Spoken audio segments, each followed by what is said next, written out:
రాజుల రెండవ గ్రంథము రెండవ గ్రంథము రెండవ అధ్యాయము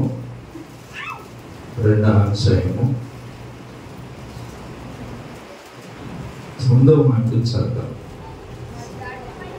దాటిపోయిన తర్వాత ఏలియా ఎలీషాను చూచి, నేను నీ యొద్ద నుండి నీ కొరకు నేనేం చేయవలని అడుగమని చెప్పగా ఎలీషా, నీకు కలిగిన ఆత్మలో 2 పాళ్ళు నా మీదకి వచ్చినట్లు దయచేయమని. స్తోత్రం. ఎలీషా ఏలియాలు వీళ్ళిద్దరి యొక్క జర్నీ, వీళ్ళిద్దరి యొక్క ప్రయాణం మనము ఈ రాజుల రెండవ గ్రంథంలో చదువుతున్నాం. హల్లెలూయా, స్తోత్రం చెప్తాం. హల్లెలూయా. ఈ వాక్యాన్ని కొంచెం ధ్యానం చేసుకుందాం. చిన్న ప్రార్థన చేసుకున్నాండి. చిన్న ప్రార్థన, తల వంచి చిన్న ప్రార్థన. పరిశుద్ధుడా, మీ కీడికరము గల ప్రభువా, ఈ సమయాన్ని మీ చేతులకు అప్పగిస్తున్నా. నిలబడిన నన్ను మీ కృపను బట్టి మరుగు చేసి నా నోట నీ మాట ఉంచి నీ బిడ్డలను బలపరచండి. మాలో ఉన్న ఆత్మీయ బలహీనతను విడిపించి మమ్మల్ని బలపరిచి మీ సాధనంగా, సొత్తుగా, మీ స్వాస్థ్యముగా మమ్మల్ని వాడుకోనమని సమస్త ఘనత మీకు చెల్లిస్తూ ఇక్కడ కూడిన బిడ్డలందరినీ మీరు బలపరిచి పరిశుద్ధాత్మకు మంచి వాతావరణం మనం కలిగి చేయడానికి మా మనసులను ప్రేరేపించండి. పరిశుద్ధాత్మగా మీరే మాకు సహాయం చేసి ఈ ప్రాంగణంలో ప్రతి బిడ్డను దీవించి అందరూ మీ మార్పు కొరకు, మీ మాట కొరకు అయ్యా వినగలుగునట్లుగా, గ్రహించగలిగినట్లుగా మీ ఆత్మ ప్రేరేపణ, మీ ఆలోచన ప్రతి బిడ్డకు దయచేయమని, ఇది నీ మాట, మీ మాటలు వినుచున్న నీ బిడ్డలు, నీ పిల్లలు నీ మాటలు మీ బిడ్డలకు అందించి మీరు మహిమ పొందమని మీ చేతులకు అప్పగిస్తూ యేసయ్య అడిగి వేడుకొంచున్నాము తండ్రి. హల్లెలూయా, హల్లెలూయా. దేవుని బిడ్డలారా, చదివిన వాక్యములో మనం ఆలోచన చేస్తే ఏలియా ఈ భూమి మీద నుండి పరలోకానికి శరీరముతోనే, మట్టి శరీరముతోనే మహిమలో ప్రవేశించాడు. స్తోత్రం. ఇది రాకడకు జరిగే గుర్తులకు సాదృశ్యంగా మనకు కనబడుతుంది. అంటే పాత నిబంధనలో ఉన్న భక్తులు ఇద్దరు శరీరముతోనే పరలోకానికి వెళ్ళారు. ఒకరు హానోకు, ఒకరు దేవుడితో నడిచెను అని రాయబడు. దేవుడితో నడిచిన తరువాత అని ఉంటారు. నడుస్తూ వెళ్ళిపోదా, నడిచిన తరువాత. స్తోత్రం. అంటే ఆ మాట భావం ఏంటంటే ఆయన పని పూర్తయిన తర్వాత, ఆయన దేవుడితో జరగాల్సిన పని జరిగించిన తర్వాత, దేవుడితో నడుచుట అయిపోయిన తర్వాత, అనగా ఎంతవరకు నడవాలో ఆ పని అంతా కూడా పూర్తి చేసుకున్న తర్వాత దేవుడు అతను ఏం చేశాడు? కొనుపోయేను. హల్లెలూయా.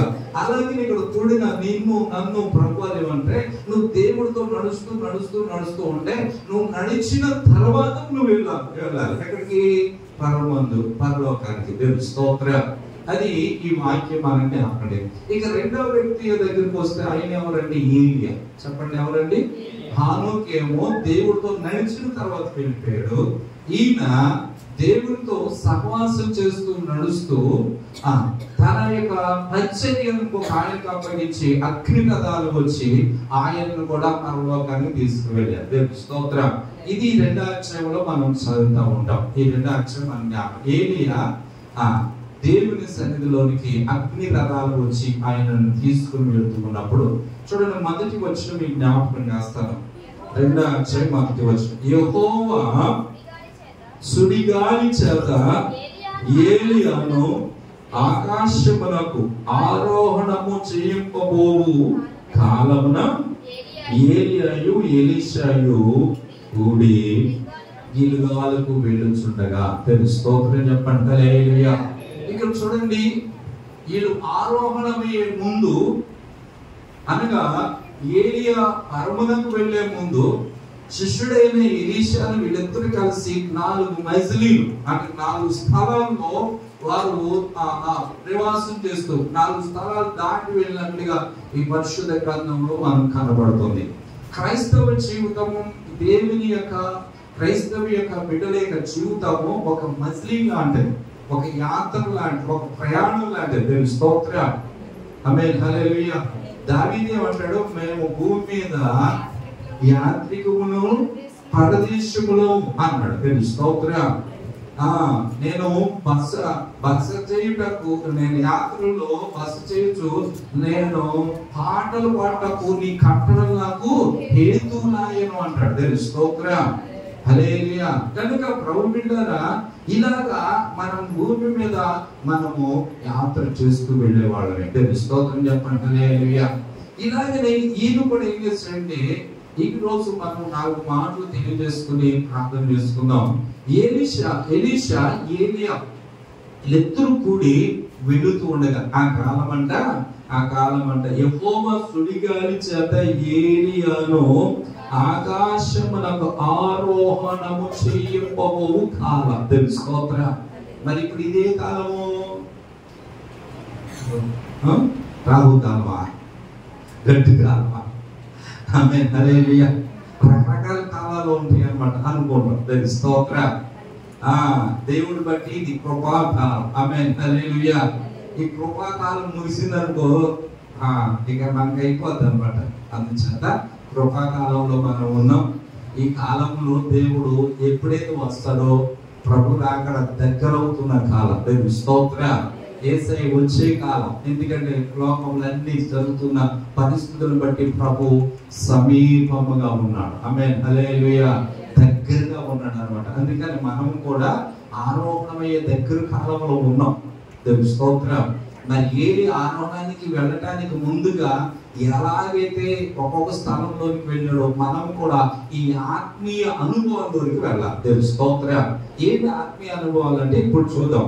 ఆరోహణమైన కాలంలో 2వ వచనంలో చూడండి, వారు కూడి గిల్గాలునకు వెళ్ళారంట. దేవుని స్తోత్రం. మొదటి వచనం ఆఖరిలో వారు కూడి ఎక్కడ దాకా వచ్చారండి? గిల్గాలు. అంటే ఇది ఆత్మీయ జీవితానికి ప్రారంభము.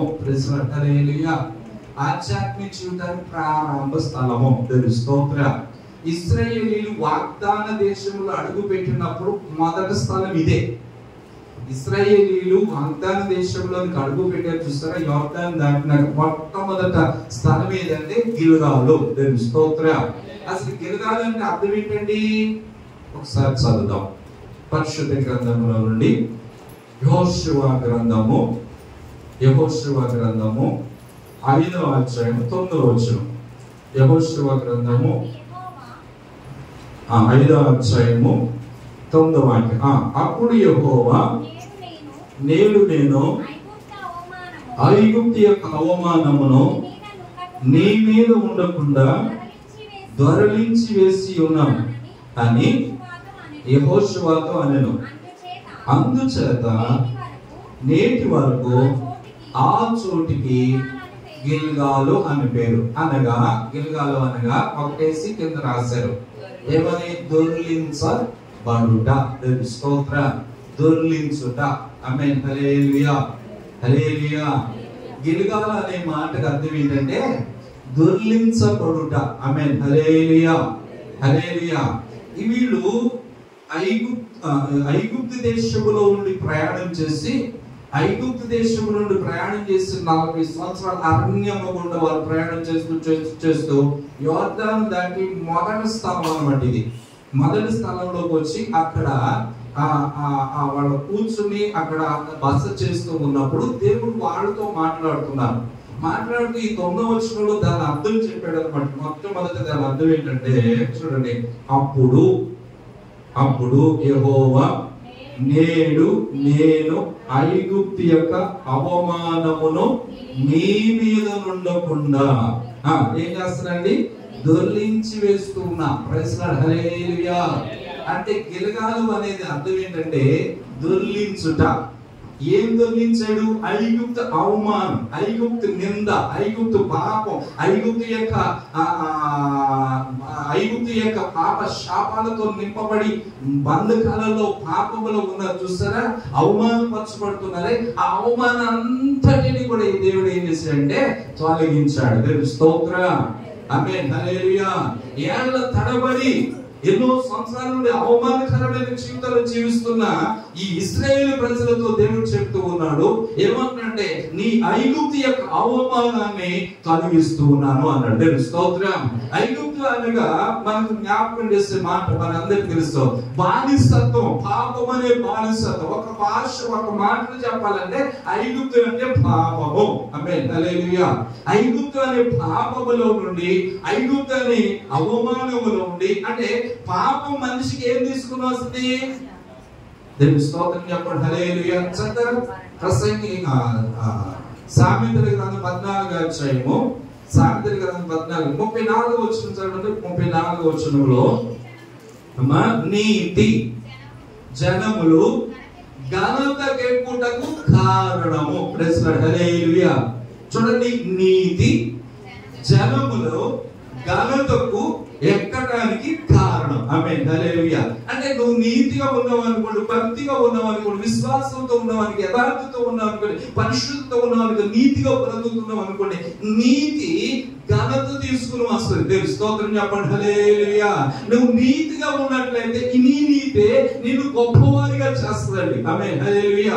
యోసేపు నీతి గలవాడు, యోసేపు యథార్థవంతుడు, యోసేపు పాపము లేకుండా నీతిని కాపాడుకున్నాడు, భక్తిని కాపాడుకున్నాడు, ఆత్మీయతను కాపాడుకున్నాడు, పాపములో పడకున్నాడు.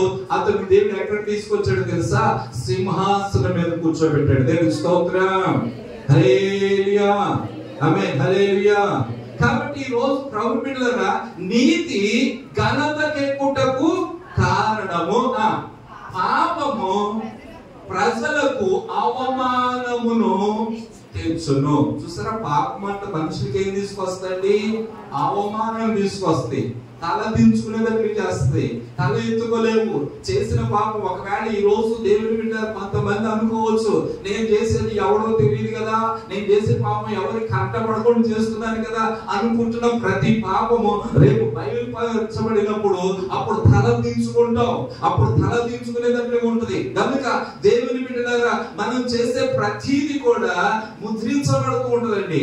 మనం చేసే ప్రతి పాపము రేపు శాపముగా మార్చబడుతుంది.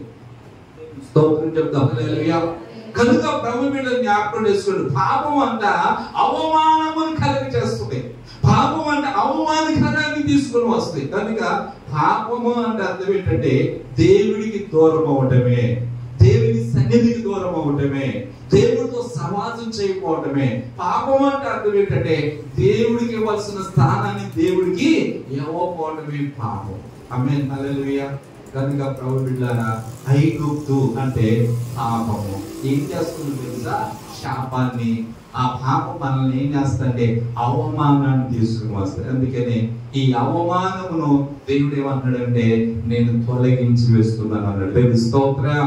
నీలో ఉన్న అవమానాన్ని తీసివేస్తాను అన్నాడు. నీలో నువ్వు పడుతున్న అవమానానికి ప్రతిగా రెట్టింపు ఘనతను నీకు దయచేస్తాను అన్నాడు. దేవుని స్తోత్రం. కాబట్టి పాపమేమో అవమానం తీసుకుని వచ్చింది, సిగ్గు తీసుకువచ్చింది, ఎవరి తల ఎత్తుకోలేకుండా చేసింది. కానీ యేసయ్య ఈ రోజు ఏమంటే దానిని దొర్లిస్తూ ఉన్నాను అన్నాడు. దేవుని స్తోత్రం. ఐగుప్తు ఆశలన్నీ విడాచి రంగుగా యేసుని వెంబడించి, ఐగుప్తు ఆశ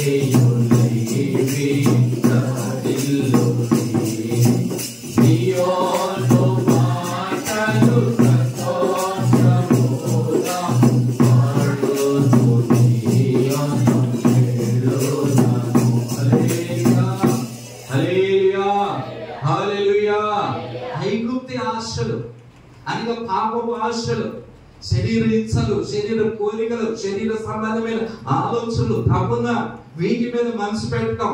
ఓ భక్తుడు మాట చెప్పాడు ఏమనంటే, ఎఫ్రాయిం సైలెన్ అనే ఒక గొప్ప దైవజనుడు ఏమన్నాడంటే పాపమును గురించి మాట్లాడుతూ ఆయన ఏమంటే, ఒక బానిస ఇంట్లో ఉంది. ప్రైజ్ లార్డ్, హల్లెలూయా. ఒక బానిస ఇంట్లో ఉంది. బానిస అనే వాడు పూర్వ దినాలలో ఒక పశువుని ఎలా చూస్తామో అలా చూస్తారు. అసలు సందర్భం బానిస ఇంట్లో బయటికి కట్టేస్తారు చూసిన పశువుని, అట్లా అనమాట. ఏదో మనకి ఇష్టమైతే ఒక అలా పడేస్తాను చూసిన అలాగా పెడతా ఉంటారు. కానీ ఒక బానిస కంట ఆ బానిసకి బిర్యానీ వండి అంటే ఏమన్నాడంటే విందు భోజనం పెట్టి, బిర్యానీ లాంటి అన్ని రకాల విందు అంటే అన్ని రకాల కూరలు వేస్తారు కదా, అన్ని రకాల కావాల్సినవన్నీ పెడతారు కదా, అన్ని పెట్టి ఇంట్లో కట్టుకున్న భార్యను పస్తు పెట్టడం అన్నాడు. ఏంటిది? పాపం అంటే. శరీరానికి ఏమో దేహానికి ఏమో ఏమంటే ఏం పెడతామంటే విందు భోజనం పెడతామంట. శరీరానికి ఏం పెడతారండి? విందు భోజనం పెడతాం. ఆత్మ ఉంటుంది చూసారా, ప్రాణం ఉంటుంది చూసారా, ఆత్మకి ఏమో ఏం పెడతామంటే పస్తు పెడతాం. దానికి పాపము అన్నాడు ఆయన. ఎంత బాగా ఆలోచన చేశారు చెప్పండి. స్తోత్ర. ఏంటిదై అంటే ఇప్పుడు చెప్పండి, కట్టుకున్న భార్య, నీతో పాటు ఉన్న భార్యకి ఏం చేయాలి? ఉన్నతమైన ఆహారం పెట్టాలి కదా. దీనికి అసలు పెట్టాల్సింది ఏమిటి? కానీ దీనికి ఏం చేసాడు? పసుపు పెట్టాడంట. ఎవరు? బానిసకి ఏం పెడుతున్నాడంటే విందు భోజనం పెడుతున్నాడు. చూస్తారా? అలాగే మనము దేవుని బిడ్డలుగా శరీరాన్ని, శరీర ఇచ్చలను, శరీర కార్యాలు, కోరికలను తీర్చుకుంటున్నామంటే మన ఆత్మనేమో పస్తు పెడుతున్నాం, శరీరాన్ని ఏమో విందు భోజనం పెట్టి దాన్ని పోషిస్తూ ఉన్నాం. కాబట్టి ప్రభు బిడ్డలారా, ఈరోజు అందుకే మన ఆత్మీయ జీవితంలో ఆధ్యాత్మిక నష్టపోతున్నాం, ఆధ్యాత్మిక బలహీనమైపోతున్నాం, ఆత్మీయ కృంగిపోతున్నాం, ఆత్మీయంగా ఏ ఎదుగుదల ఉండదు, ప్రార్థన ఉండదు, పరిశుద్ధత ఉండదు, ఆత్మలో పరవశం చెందలేరు, ఆత్మలో ఆనందించలేకపోతున్నాం, ఆత్మలో పరలోకము సన్నిధిని అనుభవించి దైవికమైన మార్గం, దైవికమైన దర్శనాలు చూడలేకపోతున్నాం. అంటే అర్థం ఏంటంటే ఆత్మను మనం ఏం చేస్తున్నాం అంటే బలహీనపరుస్తున్నాం. దానికి పెట్టాల్సిన తిండి పెట్టట్లా, దానికి పెట్టాల్సిన ఆత్మకు కావాల్సిన ఆహారాన్ని సిద్ధపరచట్లా. సాతాను గడికి కాబట్టి దుష్టుడికి కావలసిన ఆహారం, దానికి వాటికంటే పాపం అన్నది ఎలా అంటే మన నోటిని అపవిత్రమైన మాటలు మాట్లాడుతూ చూస్తారా? హల్లెలూయా. బూతులు ఆడుతూ ఉంటారు. ఆడకంట బిర్యానీ పెట్టినట్టు ఉంటుంది అంటాడు.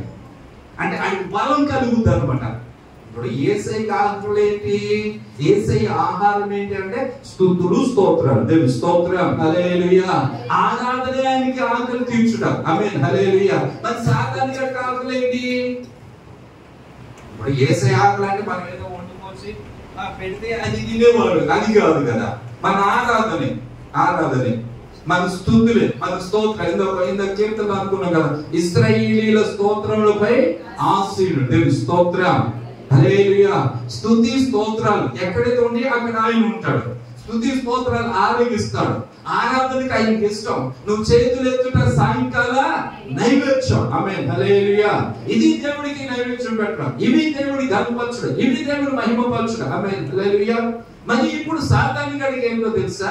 నువ్వు బూతులాడుతున్నావు అనుకో, ఆయనకి బిర్యానీ పెట్టినట్టు ఉంటది.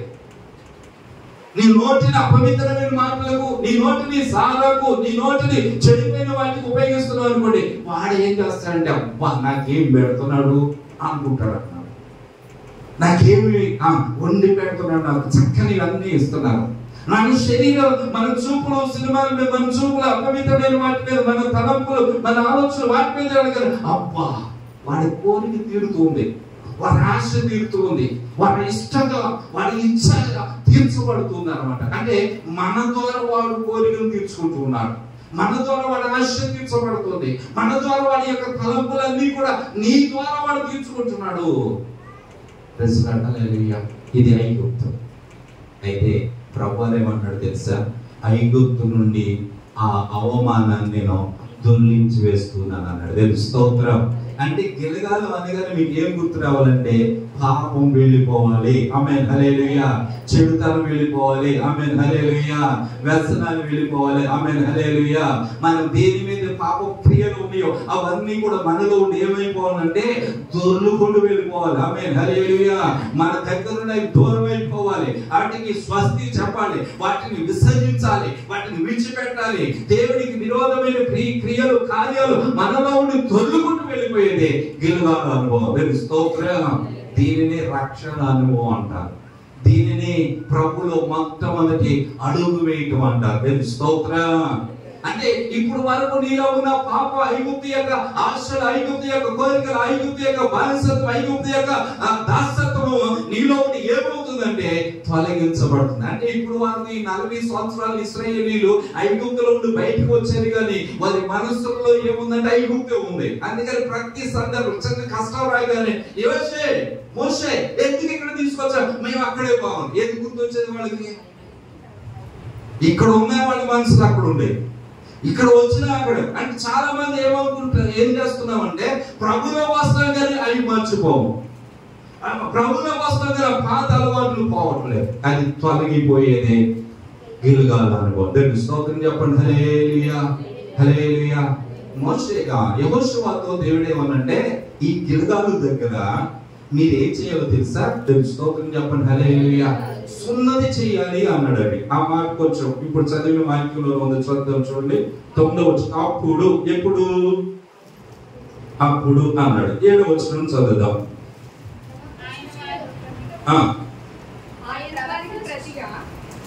యెహోషువ గ్రంథము 5వ అధ్యాయము 7వ వచనం.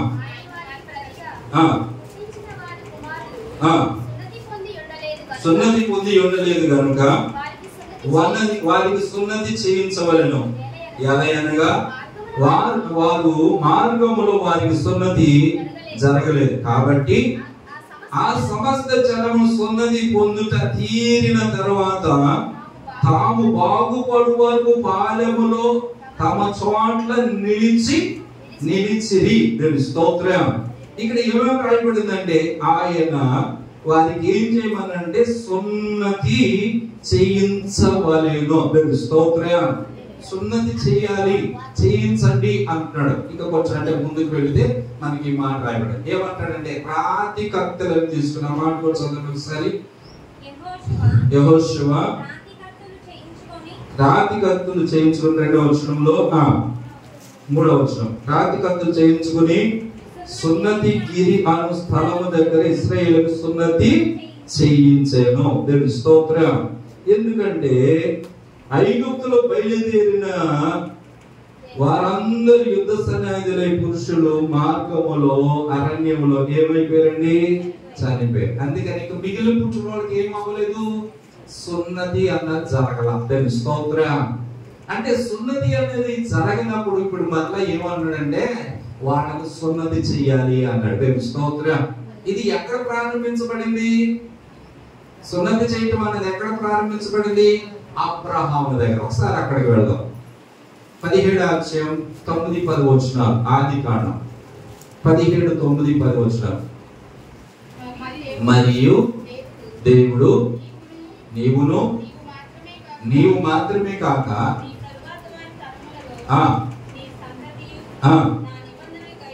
నా నిబంధన గైకొనవలెనని నాకును నీకును నీ తరువాత నీ సంతతికి ఏదనగా మీలో ప్రతి మగవాడును సున్నతి పొందవలెను. మీరు మీ గోపంగ చర్మము సున్నతి పొందవలెను. అది నాకు మీకు మధ్యనున్న నిబంధనకు గుర్తు. స్తోత్రం చెప్పండి. హల్లెలూయా, హల్లెలూయా. అబ్రహాముతో ఉన్నాడు, బాబు అబ్రహాము మీరేం చేయాలో తెలుసా? మీ గోపన్య చర్మానికి సున్నతి చేయాలి. కత్తి తీసుకుని దానిని కత్తిరించాలి అంటున్నాడు. దేవుని స్తోత్రం చెప్పండి. హల్లెలూయా. అంటే అర్థం ఏంటంటే, ప్రభు బిడ్డలారా, వాక్యంలో రాయబడింది, దేవుడు ఏమన్నాడంటే, మీరు నేను మధ్యలో ఒక నిబంధన. ఆమేన్. హల్లెలూయా. ఇది నిబంధన గుర్తు సున్నతి. ఈ యొక్క దేవుని మాట మనం జ్ఞాపకం చేస్తుందంటే, ఈ సున్నతి లేక గెల్గాలు అనేది సున్నతి చేయబడిన స్థలం అన్నమాట. అంటే నీకు నాకు మధ్య ఒక నిబంధన. ఆమేన్. హల్లెలూయా. మీరు నా బిడ్డలు అనడానికి, మీరు నా సొత్తు అనడానికి, మిమ్మల్ని మేము విమోచించుకోవడానికి, నువ్వు ఒకప్పుడు పాపములో ఉన్నావు కదా, అక్కడ నుండి నేను పిలిచిన తర్వాత నువ్వు నా కుమారుడు, నా కుమార్తె, నా బిడ్డ అని చెప్పడం కొరకు ఒక నియమం ఉండాలి, ఒక నిబంధన ఉండాలి. ఆ నిబంధన నీతో చేస్తున్నాను, మీరు నా ప్రజలు, నా కుమారులు, నా కుమార్తెలు, నా బిడ్డలు అని చెప్పుకోవడానికి మీరేం చేయాలో తెలుసా? నిబంధన గుర్తుగా సున్నతి చేయాలి అన్నాడు. స్తోత్రం. హల్లెలూయా. అని అనగానే ఆయన రాతి కత్తులు తీసుకున్నాడు యెహోషువ. అలాగే దేవుడి బిడ్డలమైన మరి ఇప్పుడు మనకు సున్నతి ఏంటి? ఇప్పుడు సాయిబులు వాళ్ళు సున్నతి చేస్తా ఉంటారంట. మరి మనకు సున్నతి ఏంటి? అవి కాదు. దేవుని స్తోత్రం. రోమపత్రికలో ఒక చక్కని మాటకి వెళ్ళిపోతాం. త్వరగా 2 మాటలు చెప్పేసి ప్రార్థనలోకి వెళ్దాం. దేవుడి బిడ్డ చదువుతాము. రోమపత్రిక 2వ అధ్యాయం 28వ వచనం. బాహ్యమునకు యూదుడైన వాడు యూదుడు కాడు, శరీరమందు బాహ్యమైన సున్నతి కాదు, అయితే అంతరంగమందు యూదుడైన వాడే యూదుడు. మరియు సున్నతి ఏ సంబంధమైనదంట? హృదయ సంబంధమైనది అయి ఆత్మయందు బ్రతుకునదియే కానీ జరుగునదియే కానీ అక్షరము వలన జరుగునది కాదు. అట్టి వానికి మెప్పు మనుషుల వలన కలదు కానీ దేవుని వలనే కలుగును. దేవుని స్తోత్రం. చూడండి, అంతరంగమందు యూదుడైన వాడే యూదుడు. సున్నతి హృదయ సంబంధమైనది, ఆత్మ సంబంధమైనది. దేవుని స్తోత్రం. అందుకని మనకు సున్నతి ఎక్కడ జరగాలో తెలుసా? ఎక్కడ జరగాలంటే మన హృదయానికి సున్నతి జరగాలి. దేవుని స్తోత్రం చెప్పండి. హల్లెలూయా. అపోస్తుల కార్యాలు ఒక్కసారి చూడాలి. అపోస్తుల కార్యాలు ఒక దైవజనుడు, ఆయన పేరు స్టెఫను గారు, వాక్యం చెప్తూ ఏ మాట చెప్పాడో ఒక మాట మీకు జ్ఞాపకం చేస్తాను. ఆయన్ని వాక్యం చెప్తుంటే రాళ్ళు పట్టుకుని కొట్టుతున్నారు అనమాట. అప్పుడు ఆయన ప్రసంగం చేస్తూ ఒక చక్కని మాట చెప్పాడు. చదువుతాం చూడండి. 7:51 వచనం. 7:51. ముష్కరులారా, హృదయములలో దేవుని వాక్యమునకు లోబడనని వారులారా, మీ పితరుల వలె మీరును ఎల్లప్పుడూ పరిశుద్ధాత్మను ఎదిరించుచున్నారు. హల్లెలూయా. చూడండి, అక్కడ ఏమనుందంటే, ముష్కరులారా, హృదయమును చెవులను దేవుని వాక్యమునకు లోబడట్లా, దేవుని వాక్యానికి లోబడట్లా అని అంకేసి కింద రాశాడు. చదవండి ఇప్పుడు. అమ్మా, మెడవంచని వారలారా, హృదయముల యందు చెవుల యందు ఏం పొందలేదంట. ఇప్పుడు ఎక్కడ సున్నతి జరగాలి? హృదయంలో జరగాలి. దేవుని స్తోత్రం. ఎక్కడ సున్నతి జరగాలి? మీ చెవులకు సున్నతి కలగాలి. దేవుని స్తోత్రం చెప్పండి. హల్లెలూయా. అంటే హృదయం పడవబడాలి. నీ హృదయంలో ఉన్న పాపం బయటికి రావాలి. నీ హృదయంలో ఉన్న కల్మషం తొలగించబడాలి. నీలో ఉన్న అపవిత్రత తొలగిపోవాలి. నీలో ఉన్న చెడు తొలగిపోవాలి. నీలో ఉన్న దేవుడికి విరోధమైన క్రియలు, కార్యాలు ఏవైతే ఉన్నాయో అవన్నీ కూడా హృదయంలో నుండి ఏమైపోవాలంటే తొలగిపోవాలి. దేవుని స్తోత్రం. నువ్వు బాహ్యమునకు యూదుడు కాదు. అంటే క్రీస్తులోకి వచ్చిన దేవుడి బిడ్డలు సంఘంలో సభ్యుడిగా ఉన్న మంచిదే, మందిరంలోకి వచ్చిన మంచిదే, ఆరాధన చేస్తున్న మంచిదే, పాటలు పాడుతున్న మంచిదే, ఇవన్నీ మంచివే. కానీ నీ హృదయంలో దేవుడి దగ్గర సరి చేసుకోకుండా, అనగా ఆత్మశుద్ధి చేసుకోకుండా, హృదయాన్ని పవిత్రపరచకుండా, మోసంతో లేకుంటూ, దగాతో లేకుంటూ, అపవిత్రమైన జీవితం జీవిస్తూ, చెడిపోయిన జీవితం జీవిస్తూ దేవుని దగ్గరికి వచ్చి వచ్చి నేను దేవుడి బిడ్డను అన్నట్లయితే నీ హృదయానికి ఏం జరగలేదు తెలుసా? సున్నతి జరగలా. నువ్వు ఎక్కడికి రాలేదు తెలుసా? దేవుళ్ళలోకి రాలేదు. దేవుని వాక్యం తెలియజేస్తుంది. కనుక ప్రభు బిడ్డలారా, మనకు ఒకటి హృదయానికి సున్నతి చేయాలి. దేవుని స్తోత్రం చెప్పండి. హల్లెలూయా. ఆరాధన చేస్తున్నావు కానీ నీ హృదయంలో పాపం పోతుందా? ఆరాధనలోకి వచ్చావు కానీ వాక్యం వింటున్నా మనము జ్ఞాపకం చేసుకోవాలి. కాబట్టి ఇతరులను క్షమించలేని మనసు ఇంకా నీలో ఉంటుందా? ఇతరుల మీద అసూయ పడుతున్నావా? ద్వేషాన్ని కలిగి ఉన్నావా? అసూయతో దేవుని సన్నిధిలో ఉన్నట్లయితే మన హృదయానికి ఏమవ్వలేదంటే సున్నతి చాదన చేయబడలేదు, సరి చేయబడలేదు. అది దేవుడు తెలియదు. రెండోది ఏమన్నాడండి? నీ చెవులు ఏమన్నాడండి? నీ చెవులు సున్నతి చేయబడాలి. అంటే అర్థం ఏంటంటే నీవు చెవులకు అపవిత్రమైన మాటలకు చెవు కోసుకుంటారు కొంతమంది, దురద మాటలకు చెవు కోసుకుంటాడు, చెడిపోయిన మాటలు చెవు కోసుకుంటాడు. ఆ లోకంలో ఉన్న మాటలకు, రాజకీయ మాటలకు, పనికిమాలిన మాటలకు, అపవిత్రమైన వాటన్నిటిని చెవు కోసుకుంటున్నావే, అంటే వాటన్నిటి చెవులోనికి రాణిస్తున్నావే. నీ చెవులకు ఎప్పుడైతే సున్నతి చేయబడుతుందో, నీ చెవులు ఎప్పుడైతే అది కత్తిరిస్తావో అనగా అపవిత్రత నీలోనికి రాదు. దేవుని స్తోత్రం చెప్పండి. హల్లెలూయా. ఆ చెడు నీలోనికి రాదు. ఆ చెడు మాటలు వినవు, ప్రభు మాటలు వింటావు, యేసయ్య మాటలు వింటావు, యేసయ్య వాక్యం ధ్యానం చేస్తావు, యేసయ్య మాటలు హృదయంలో పంపిస్తావు. కానీ కొంతమంది యేసయ్య మాటలు చెవి ఎవరంట కల్పన కథల వైపు తిరిగే కాలం వస్తుందని వాక్యంలో రాయబడి, దురద చెవులు గలవారై పోకిరి మాటలు, పనికిమాలిన మాటలు వాటికి హృదయంలో, వాటికి చెవుల్లో చోటిస్తున్నారు కానీ యేసయ్య చోటు. అంటే ఇప్పుడు నీ చెవులు దేని మీద మనసు పెడుతుంది? వేటిని వింటున్నాయి? యేసన్న స్వరం వినగలుగుతున్నావు? ప్రభు స్వరం వినే చెవి ఉన్నదా? లోకంలో ఉన్న వార్తలు వినే చెవి ఉన్నదా? ఇది మన జ్ఞాపకం. గిల్గాలు మనకు నేర్పిస్తున్నమాట. దేవుని స్తోత్రం చెప్పండి. హల్లెలూయా. అక్కడ ఏం జరిగిందంటే సున్నతి కలిగింది. దేవుని స్తోత్రం. అంటే ప్రభు బిడ్డలారా, ఎప్పుడైతే సున్నతి చేయబడుతుందో మనలో ఉన్న అపవిత్రత, మనలో ఉన్న అవిధేయత, మనలో ఉన్న అవమానం యేసయ్య నామములో దుర్లించబడుతుంది. దేవుని స్తోత్రం. అక్కడ రక్తము చిందించగానే ఇప్పుడు నీలో ఉన్న అపవిత్రత ఏమైపోతుందంటే తొలగిపోతుంది. అదే యేసయ్య ఈ రోజు నీకు జ్ఞాపకం చేస్తుంది. కనుక మొట్టమొదటి మనం గ్రహించవలసింది ఏంటంటే, నీవు మహిమగల రాకడ కొరకు సిద్ధపడాలంటే ముందు నువ్వు ఎక్కడికి వెళ్ళాలో తెలుసా? నీ హృదయానికి సున్నతి చేయబడాలి. గిల్గాలు అనే స్థలం దగ్గరకు మనం వెళ్ళాలి. గిల్గాలు అనుభవంలోనికి మనం వెళ్ళాలి. అది ఏమి నేర్పిస్తుంది? ఒక్క మాటలో చెప్పాలంటే పాపాన్ని తీసివేయుట. దేవుని స్తోత్రం. చెడు పనులను, ఐగుప్తు యొక్క రోగాశలను మనం ఏం చేయటం అండి? దొర్లించుట, తీసి అవతలబడేట. Praise Lord. హల్లెలూయా. ఇది ఒక మొదటి మాట. ఆమేన్. హల్లెలూయా. ఈ ఎలీషా ఏరియాలో ఏం చేశారంటే మొదటి స్థలం ఎక్కడంటే గిల్గాల్ దగ్గరికి వచ్చాడు. దేవుని స్తోత్రం చెప్పండి. హల్లెలూయా. ఇక్కడ అంటాడు, ఆ భక్తుడితో అంటాడు, ఆ శిష్యుడితో అంటాడు, ఇక్కడ ఉండయ్యా నేను వేరే చోటికి వెళ్తాను అన్నాడు. ఆమేన్. హల్లెలూయా. అప్పుడు ఆయన అంటాడు, యెహోవా చెవుతోడు, నీ చెవుతోడు, నీతో పాటు నేను వస్తాను అన్నాడు. సరే నడువు అని వాళ్ళిద్దరు కలిసి ఎక్కడికి వచ్చారంటే బేతేలు దగ్గరికి వచ్చారు. Praise Lord. హల్లెలూయా. ఎక్కడికి వచ్చారు? గిల్గాల్ నుండి బేతేలుకు వచ్చారు. బేతేలు అనే మాటకు అర్థం ఏంటంటే దేవుడి ఇల్లు. దేవుని ఇంట్లోకి వచ్చారు. Praise Lord. హల్లెలూయా.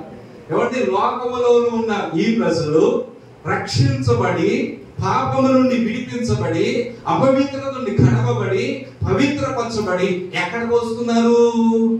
బేతేలు అనగా దేవుడి మందిరం. ఆమేన్. హల్లెలూయా. దేవుని ఇల్లు. ఏ ఇల్లు అండి ఇది? దేవుడి ఇల్లు. ఇది దేవుని ఇల్లు. దేవుని స్తోత్రం చెప్పండి. హల్లెలూయా. దేవుడు మనం కలుసుకునే స్థలం ఇది. దేవుడు నీవు కలుసుకోవడానికి ఈ స్థలాన్ని దేవుడు ఏర్పాటు చేశాడు. ఆమేన్. హల్లెలూయా. మొట్టమొదటిగా బేతేలు అనే పేరు ఆ భక్తుడైన భక్తుడైన యాకోబు అంటాడు అనమాట, ఆ పేరు పెట్టాడు అనమాట. ఎప్పుడు అంటే ఆయన అరణ్యములో ఒంటరిగా ప్రయాణం అయిపోయి ఇంటి దగ్గర నుండి పారిపోయి వెళ్ళిపోతున్నప్పుడు ఒక ప్రొద్దుగు సమయాల్లో ఒక చోట చేరి ఒక రాయి తీసుకొని తలగడు చేసుకొని అక్కడ పడుకుని బాధపడు ఏడుస్తూ ఉన్నప్పుడు దేవుడు అతనికి ఒక దర్శనాన్ని ఇచ్చాడు. దేవుడి స్తోత్రం చెప్పండి. హల్లెలూయా. ఆకాశము నుండి భూమి వరకు ఒక నుంచిన వేయబడింది. ఈ నుంచిన మీద దేవదూతలు ఎక్కుచూ దిగుతూ ఉండగా కల మేల్కొన్నాడు. అక్కడ ప్రభు సింహాసనం కనపడి ఇవన్నీ చూసిన తర్వాత మేల్కొన్నాడు. అప్పుడు అంటాడు, ఇది దేవుని మందిరమే కానీ, స్తోత్రం చెప్పండి హల్లెలూయా, వేరొకటి కాదు అని దానికి ఏం పేరు పెట్టాడంటే బేతేలు అని పేరు పెట్టాడు. ఇది దేవుని మందిరం, ఇది పరలోక గవిని, ఇది పరలోక గవిని, దేవుడి దగ్గర చేరే స్థలం, దేవుని సన్నిధికి వెళ్ళే మహిమ రాజ్యంలోనికి వెళ్ళే స్థలమే దేవుని మందిరం. దేవుని స్తోత్రం, ఆమేన్, హల్లెలూయా. దేవుని మందిరం ఇది. ఇక్కడ దేవుని వాగ్దానం ఉన్నది, ఇక్కడ దేవుడు ఉన్నాడు. యాకోబు అంటాడు, ఏమంటాడంటే దేవుడి స్థలమందు ఉన్నాడు. చదవడం మాట ఆదికాండము 28వ అధ్యాయము. భయపడి ఈ స్థలం ఎంతో భయంకరము, ఇది దేవుని మందిరమే కానీ వేరొకటి కాదు, పరలోక గవిని ఇదే అన్నాడు. తెల్లవారినప్పుడు యాకోబు లేచి తలగడగా చేసుకున్న స్తంభముగా నిలిపి దాని పల మీద నూనె పోసి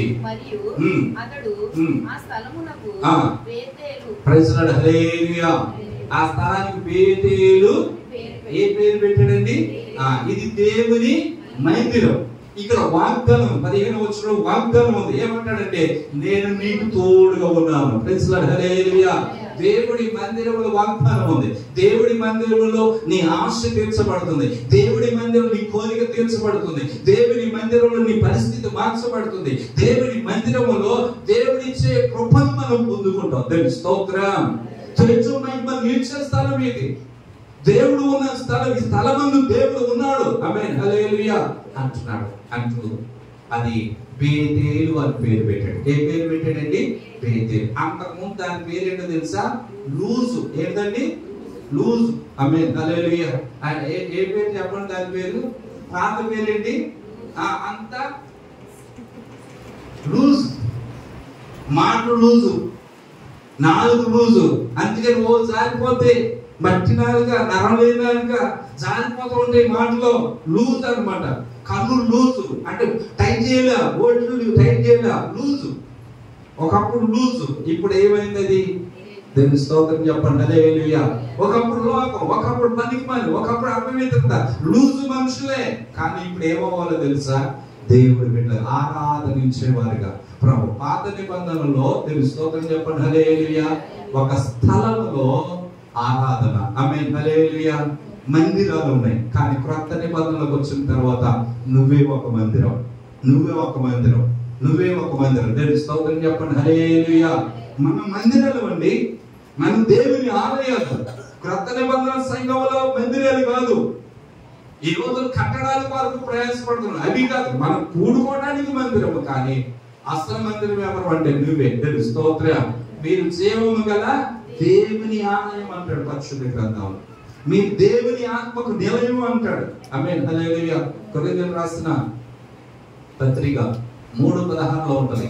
3:16లో ఈ మాట రాయబడింది, మీరు దేవుని ఆలయమై ఉన్నారనియు దేవుని ఆత్మ మీలో ఉన్నదని మీరు ఎరుగరా?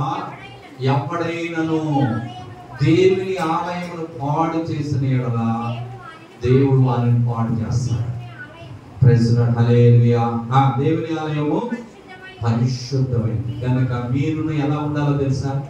ఆలయమై ఉన్నారు. దేవుని స్తోత్రం. దేవుని ఆలయం ఎప్పటికి పరిశుద్ధతకు నిలయం. పరిశుద్ధత ఉండాలి. ఈరోజు దేవుడు నిన్ను కోరుకునేది ఏంటో తెలుసా? నువ్వు దేవుడి మందిరం అయితే దేవుని మందిరంలో పరిశుద్ధత ఉండాలి. నువ్వు దేవుని ఆలయంలో నువ్వు ఉండాలి.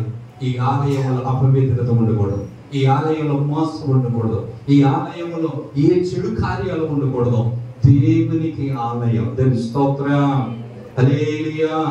దేవాలయం అంటే అర్థం ఏంటంటే దేవునికి ఆలయం. ఏమండి? ఆమేన్. హల్లెలూయా. విద్యాలయం అంటే విద్యకు ఆలయం. శరణాలయం అంటే ఏ శరణం లేని వాడు ఉంటారు సార్, నిరాధారులకు ఆధారం. అదనమాట స్తోత్రం.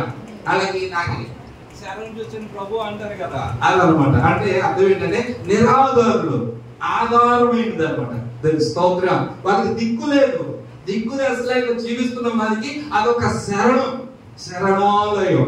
స్తోత్రం. ఆమేన్. హల్లెలూయా. కనుక ప్రభు బిడ్డలారా, ఇదేంటిదంటే దేవాలయం, దేవుని ఆలయం. దేవునికి ఆలయముగా మేము ఉండాలి. మనం దేవుని, అందుకని ఈ ఆలయాన్ని పాడు చేయకూడదు. దేవుని స్తోత్రం.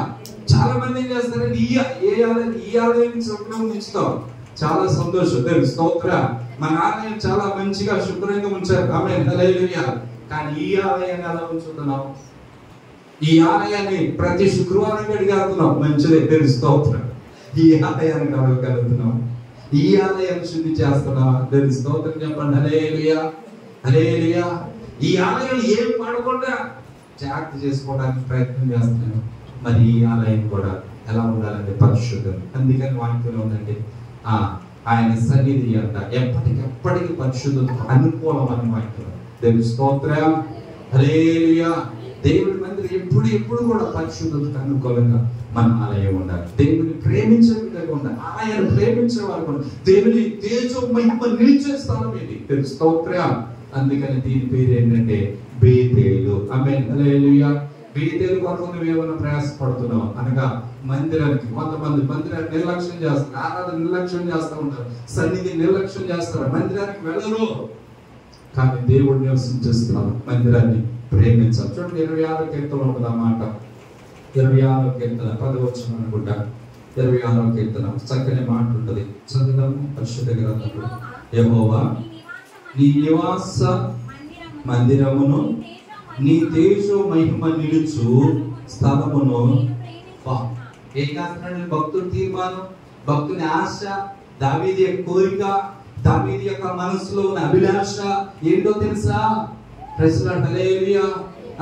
నీ మందిరము, నీవు నివసించు మందిరమును, నీ తేజో మహిమ నివసించు. నేను ప్రేమిస్తున్నా. హల్లెలూయా. యేసయ్యను ప్రేమించే బిడ్డ, యేసయ్యను ఆరాధన చేసే బిడ్డ పోయితే దేవుని మందిరాన్ని ప్రేమించే బిడ్డగా నువ్వు ఉండాలి. నీ మనసు కొట్టుకలాడాలి. ఎప్పుడు ఆదివారం, ఎప్పుడు ప్రభు దినం, ఎప్పుడు ప్రభుని స్తుతించాలి, ఎప్పుడు ప్రభు శరీరం దొరుకుతుంది, ఎప్పుడు ప్రభు ఆరాధనలో మేము పాల్గొనాలని తప్పన నీలోనికి రావాలని. అతను ప్రేమిస్తున్నాడు. దేని ప్రేమిస్తున్నాడు? మందిరాన్ని. కాబట్టి దేవుడు నివసించే స్థలం అంట తేజో మహిమ, తేజో మహిమ. భక్తుడైన సొలొమోను ఆరాధన చేస్తుంటే దేవుని మహిమ దిగి వచ్చింది. దేవుని స్తోత్రం. హల్లెలూయా. దిగి వచ్చిన ఆరాధనలో మహిమ కనబడింది. నిలవలేకపోతున్నారు యాజకులు కూడా. అది అందుకని ఆరాధన చేయాలండి. మన ఇందాక ఆరాధన ఎందుకంటే మహిమ దిగే స్థలం ఇది. దేవుని స్తోత్రం. ఆరాధన ఎక్కడ ఉండదు అక్కడ దేవుని మహిమ అన్నది ఎక్కడ ఉండదు. ఆరాధన ఎక్కడ ఉంటుంది అక్కడ దేవుడి సంచారం ఉంటుంది అనమాట. ఆయన వాళ్ళ మధ్యలో ఆయన తిరుగుతూ ఉంటాడు, తన కార్యాలు జరుగుతూ ఉంటాడు. ఆయనకి ఇష్టమైంది ఆరాధన. అందుకని తేజో మహిమ నిలుచు స్థలాన్ని నేను ప్రేమిస్తున్నా. దేవుని స్తోత్రం. ఆమేన్. హల్లెలూయా. కాబట్టి ప్రభు బిడ్డలారా, నేను ముందుకు వెళ్దాం. ఒకటి గిల్గాలులో ఉన్నాం, అక్కడ నుండి ఏమి రావాలంటే బేతేలులో అడుగు పెడతాం. దేవుని స్తోత్రం చెప్పండి. హల్లెలూయా. దేవుని ప్రేమించే బిడ్డలుగా ఉందా, సన్నిధిని ప్రేమించే బిడ్డలుగా ఉంది. పరలోకపు సన్నిధి కలిగిన స్థలం, పరలోక ద్వారం ఇక్కడికి వస్తేనే కదా నువ్వు అక్కడికి వెళ్ళేది. ఆమేన్. హల్లెలూయా. కొంతమంది అంటారు లోపల మా ఇంట్లో నేను అనుకుంటున్నానంటే నువ్వు ఇక్కడికి రాకుండా ఇది ద్వారం. దేవుని స్తోత్రం. అక్కడికి వెళ్ళి మరి అక్కడికి వెళ్ళాలంటే యేసయ్యను ప్రేమించే బిడ్డలైతే ప్రతి క్రూరదాని దినం ప్రభు దగ్గర పరిగెత్తే బిడ్డలుగా ఉండాలి. దేవుని స్తోత్రం చెప్పండి. హల్లెలూయా. హల్లెలూయా. ఇక మూడవదిగా ఎరుకో చెప్పండి. వీళ్ళిద్దరు ప్రయాణం చేస్తూ ఎక్కడికి వచ్చారంటే ఎరుకో దగ్గరికి వచ్చారు. అక్కడ అన్నాడు బేతేలులో ఉండిపో అన్నాడు. ఆయన అన్నాడు ఇక్కడ కూడా ఉండునయ్యా, నీతో పాటు వస్తాను, నువ్వు ఎక్కడికి వెళ్తే అక్కడికి వస్తాను అని వీళ్ళిద్దరూ ప్రయాణం చేసుకుంటూ ఎక్కడికి వచ్చారండి? ఎరుకో పట్టణంలోకి వచ్చారు. తెలుసుకోవద్దని చెప్పండి. హల్లెలూయా. ఎరుకో అనగా సువాసన. ఏంటండి? సువాసన. ఆమేన్. హల్లెలూయా. నిజంగా ఎరుకో గురించి చాలా అనుభవాలు ఉన్నాయి. దాంట్లో ఒకటి ఏంటంటే మనం నేర్చుకునేది ఏంటంటే దేవుని పిల్లలుగా మనము ప్రభు బిడ్డలుగా ఒక ఆత్మీయ సువాసన కలిగిన బిడ్డలుగా మనం ఉండాలి. హల్లెలూయా. ఇంకొక మాట చెప్తాను. ఎరుకో దేవుని ప్రజలకు అడ్డుగా ఉంటే తలుపులు మూసేస్తారు అనమాట, అడ్డుగా వెళ్ళనీయకుండా. దాన్ని దాటి దాన్ని కూల్చి ముందుకు సాగింది. దేవుని స్తోత్రం. ఎవరంటే ఇశ్రాయేలు ప్రజలు. ఎరుకో వాడల చుట్టూ 7 రోజులు 7 మార్లు తిరిగారని చెప్పుకుంటాం చూసారా? ఆ ఎరుకో. ఆమేన్. హల్లెలూయా. అది శాపగ్రస్తమైన ఎరుకో. అయితే ఇశ్రాయేలు ప్రజలు ఏం చేశారో తెలుసా? ఆరాధన ద్వారా, స్తోత్రాల ద్వారా దాన్ని జయించారు. ఆమేన్. హల్లెలూయా. అంటే అర్థం ఏంటో తెలుసా?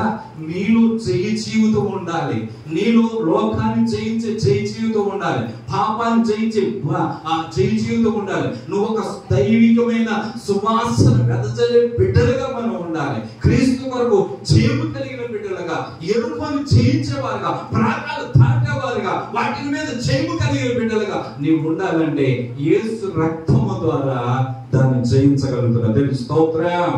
ఆమేన్. హల్లెలూయా. ఆమేన్. హల్లెలూయా. ఆమేన్. హల్లెలూయా. అది నీవు ఈ రోజు కలిగి ఈ అనుభవంలోనికి రావాలి.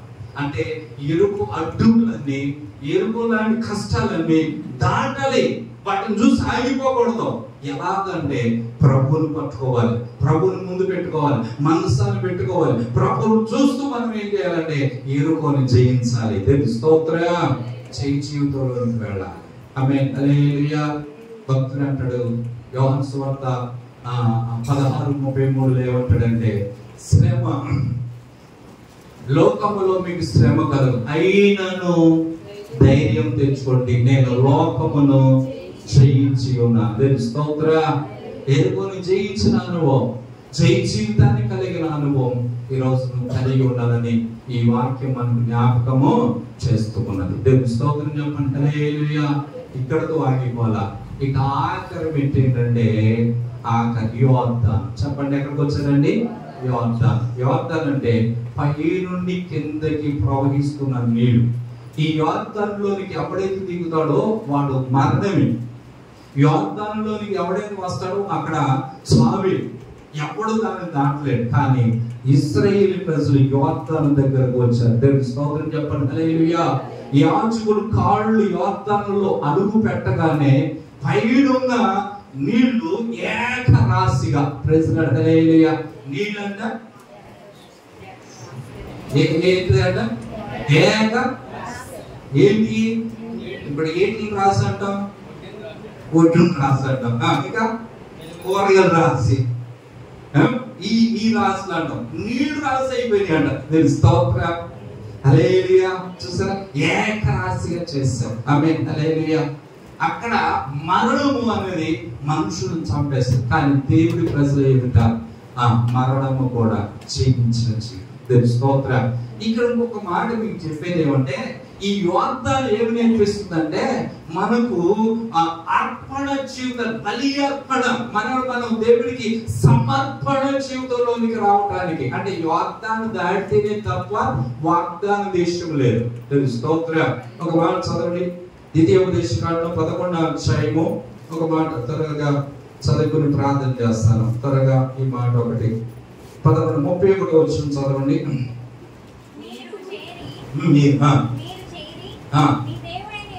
మీ దేవుడైన యెహోవా మీకిచ్చుచున్న దేశములో స్వాధీనపరచుకొనుటకు ఈ యోర్దానును మీరు దాటబోతున్నారు. మీరు దాన్ని స్వాధీనపరచుకొని దానిలో నివసించదరు. దేవుని స్తోత్రం. హల్లెలూయా. హల్లెలూయా. దేవుని ఒక మాట మీకు గుర్తు చేస్తున్నాను. యోర్దాను దాటితేనే కానీ కానాను దేశం, పాలు ప్రవహించే దేశం, పాలు తేనెలు ప్రవహించే దేశం, సమృద్ధి కలిగిన దేశం, సమృద్ధి అయిన ఆహారం దేశం. అక్కడికి వెళ్ళాలంటే అక్కడ కాదు, ముందేం దాటాలి? అలాగనే అలాగనే పరలోక రాజ్యం మనం వెళ్ళాలంటే మనం కూడా మరణము అనేది దాటాలి. తెలుసు స్తోత్రం. హల్లెలూయా. అప్పుడు అక్కడికి వెళ్తాం. అలాగునే ఈ ఇశ్రాయేలు ప్రజలు యోర్దాను దాటారు. మనమేమో రేపు అంటే ఏదో ఒక రోజున మరణం ఎవరి వశము కాదు.